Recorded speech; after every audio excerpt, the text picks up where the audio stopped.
Oke, kemudian berikutnya tentang rapid eye movement. Jadi rapid eye movement ini adalah satu petanda yang secara fisik ini dialami setiap orang ketika dia bermimpi ya. Jadi meskipun dia dalam mimpi tidur pulas, ternyata ketika dia mengalami rapid eye movement itu aktivitas otaknya itu seperti kadang kondisinya ketika dalam terjaga. Itu sebabnya gerakan matanya cepat sekali.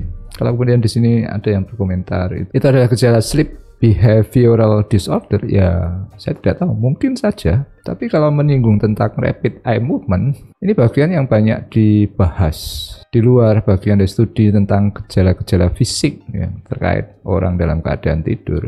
Beberapa mungkin bisa mengalami sleep behavioral disorder ya, dan ini macam-macam. Di sini ceritanya mungkin dia merasa melakukan hal yang tadinya di mimpi itu tidak bisa membedakan dengan di dunia nyata, di berkelanjutan. Nah, apa yang ingin saya sampaikan tentang hal ini? Jadi, ini terkait dengan aktivitas gelombang pikiran. Saya juga bisa ketahui dari sumber berita di luar, hampir setiap orang itu mengalami mental disorder. Hanya yang membedakan level keparahannya saja. Nah, problemnya adalah, seperti tadi, sisi pandang keilmuan modern kan meletakkan semua dari gejala-gejala yang diawali dari satu hal yang berwujud. Itu sebabnya kalau dari proses channeling saya, selalu pasti nanti ada fenomena yang menantang keyakinan banyak orang.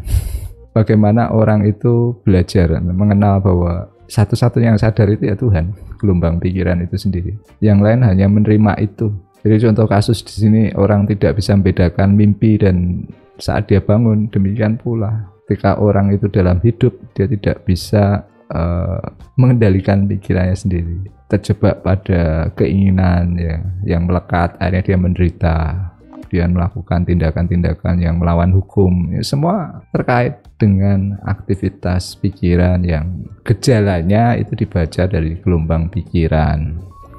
Jadi kalau REM itu gejala umum, behavioral disorder salah satu gejalanya itu dengan REM, ya mungkin saja, karena ada orang batuk-batuk, yang satu cuma batuk pilek biasa, flu biasa, bisa juga jadi tuberkulosis. Artinya bahwa satu gejala yang sama, tidak kemudian saya memberitahukan bahwa ini adalah bahaya dan sebagainya. Banyak hal yang harus istilahnya ditelusuri dari situ. Tapi poinnya adalah dengan gelombang pikiran, bahwa ketika kita dalam kondisi tertidur pulas, di saat-saat mimpi dan mengalami REM itu, ada petunjuk yang secara ilmiah kuat, ternyata aktivitas kelistrikan pikiran itu tetap berlanjut sekalipun kalian tertidur. Nah, sekarang mulai ditemukan teknologinya untuk menampilkan mimpi kita.